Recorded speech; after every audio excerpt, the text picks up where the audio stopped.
সবসময় ভাবি ভালোবাসা মানে শুধু স্বামীর রাজরানী হওয়া নয়, কখনো কখনো পরিবারের মধ্যমণি হয়ে ওঠার মধ্যেও এক ধরনের ভালোবাসা থাকে। তো আজকের দিনটা ভীষণই স্পেশাল, কারণ বড় মাসি শাশুড়ির সঙ্গে একসাথে বাজারে যাওয়ার প্ল্যানটা গতকাল রাতেই করে রেখেছিলাম। তো সকাল সকাল রেডি হয়ে চলে আসলাম যাদবপুরের বাজারে। বাজার মানে তো শুধু কেনাকাটা নয়, হাজারটা পছন্দ অপছন্দের গল্প ঠান্ডা মাথায় দাম দর করে কেনাকাটা করা। জায়গা বিশেষে মানুষের ভ্যালুও যেমন বাড়ে, জিনিসপত্রের ভ্যালুও কিন্তু অনেক বাড়ে। তো কলকাতায় আমের দামটাও নাকি 5 টাকা নিল। আমাদের এখন গ্রামের দিকে আম রাস্তায় পুরো ছড়াছড়ি দিচ্ছে। হঠাৎ করে চোখে পড়লো এই ফুল গাছগুলো। ইস, যদি বাড়িতে থাকতাম কতই না গাছ কিনে নিয়ে আসতাম। তো ঘড়িতে কিন্তু বন্ধুরা এখন বাজে ঠিক 9টা মতো।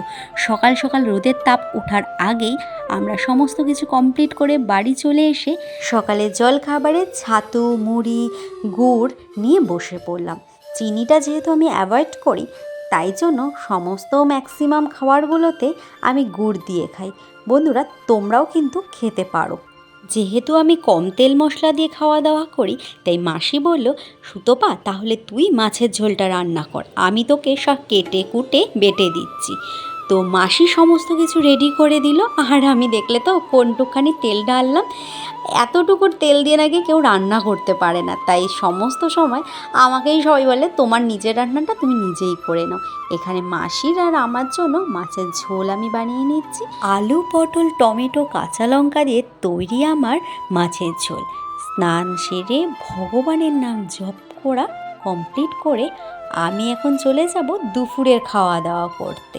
তো দেখো, এখানে কাঁচা লঙ্কা দিয়ে আলু সিদ্ধ মেখে নিচ্ছি, আর স্যালাড, আর এখানে মাছের ঝোল, আর আম দিয়ে টক ডাল। অনেকেই ভাবে কাজ মানে ক্লান্তি, কিন্তু আমার কাছে কাজ মানে মনে শান্তি।